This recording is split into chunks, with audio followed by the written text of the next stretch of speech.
You are now listening to Sir Inks the Experienced podcast, where we talk about anything and everything kink. Now, this podcast is catered to those that are 18 and above and may not be suitable for workforce. We like to say NSF. But remember, you can always listen to us during your private time. Hello, kinky and kink curious folk out there. My name is Sir Ink. And on this podcast, let's talk about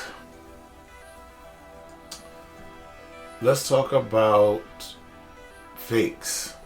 And fakes in a way that we may roll a blanket over people that are inexperienced and call them fakes. And I think sometimes, and I can see people getting in this lifestyle and they see things and see actions and they feel like, okay, let me do that. And that is what a dom, or that's what a sub is supposed to do. So let me just do that, instead of really taking their time and developing themselves in a way that, okay, maybe I experiment with this, but maybe not go so, hard into it. Some people go, from 1 to 10, where you need to go 1, 2, 3, 4, 5, 6, 7, 8, 9, 10. Work your way up to 10 and not go from 1 to novice to straight expert in one session, one night, or just even mentally, And there have been situations where I've talked to people who are switches, and when they meet a dom, sometimes, or either they're equal, or in some instances, even with some subs, but I'm just talking about switches, the female switches, they may be a little bit more advanced than the dom that they've been talking to or that they're dealing with, right? And so there's a balance of not wanting to take control, but also knowing what your needs are as a submissive, and how do you help him develop without making it seem like you're building him up. Because a lot of women do not want to build men up. They go to men for structure, security, strength, the magnetism, things like that. So to think that they have to bring him kind of up to speed with some stuff might be a little, I won't say debilitating, but it's a little like womp, womp, womp. However, it could be a beautiful thing if neither one has an ego, right? If the dom doesn't have an ego and allows for, I won't say correction, but just different views.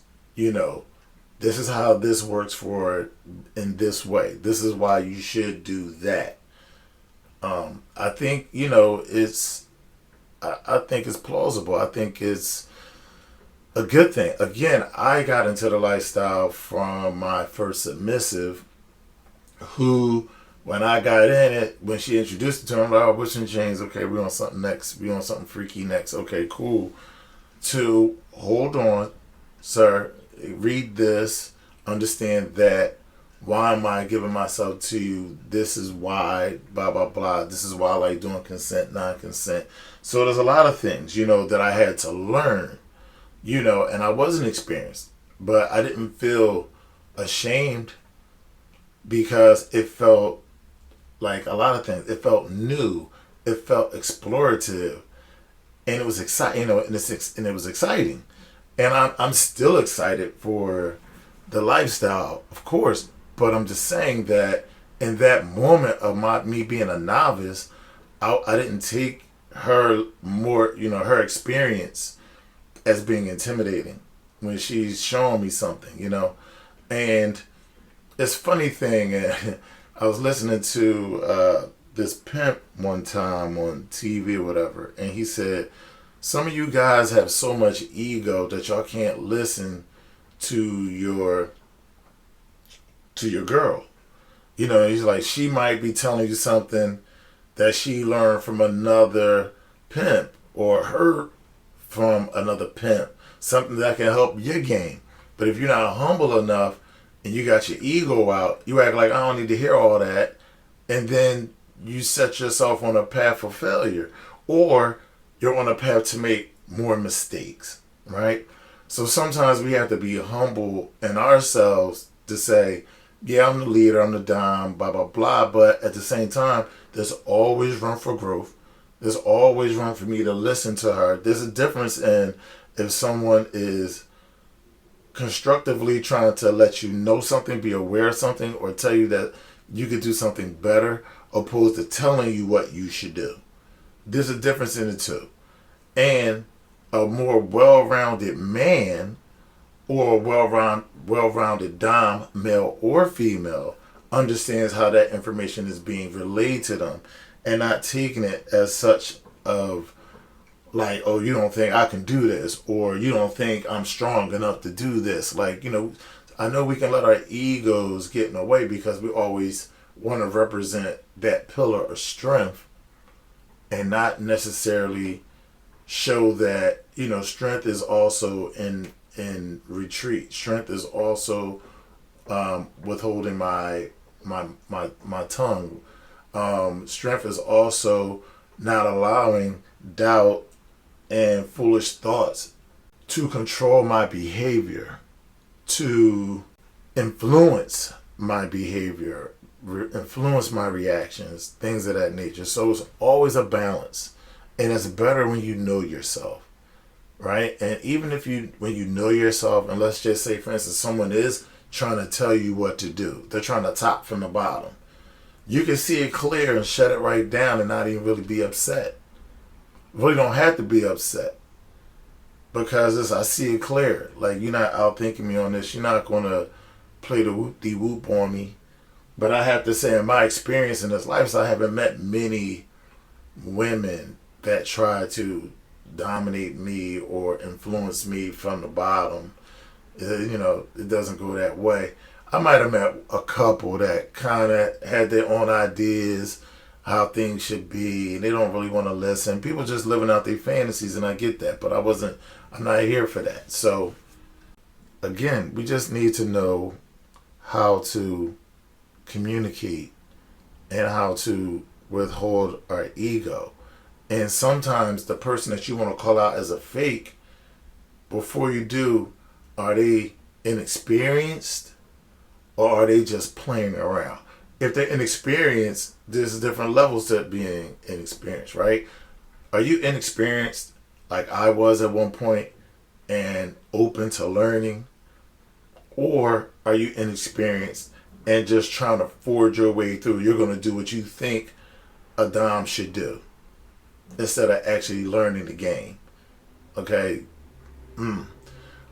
Now, people who are just straight fake, there is no working with them. Okay? You can work with someone who's inexperienced but doesn't have enough or has control of their ego enough to be able to listen and learn and expand themselves. But just know that once you get that person on that bike with those training wheels, once those wheels come off, all power is in that person's hands, because now you can trust this person. And I understand as a submissive, if you're dealing with a dom that's not as experienced, what happens is you want to help them get to a certain spot, but you really can't trust that dom as much as you could one that's very sure of himself and has things down, whereas though you can fully submit to him. If you really can't fully submit to that man or to that female dom, then you have trust issues. And the trust issues comes from maybe not feeling as though they have enough experience to get you to where you want to go. And that's crucial to know where you want to go, what you want out of this lifestyle. And if you're able to help someone grow, you should. If they're open to it, you absolutely should. And you don't have to feel as though you're trying to take things over or you're trying to make them in a way that you want to make them. You're giving them the tools so they can make more informed decisions and have more experience. And their gain of experience benefits you in the long run anyway. But What do you guys think? I could talk about this some more. I'll have some more later on down the line. But what do you guys think? Thank you for listening. Of course, it's your guy, Sir Ink. You know how to reach me, Sir INQ, on everything. Instagram, Facebook, Twitter, I'm not really on. And YouTube, of course. So, holla at your boy. Until next time. Peace.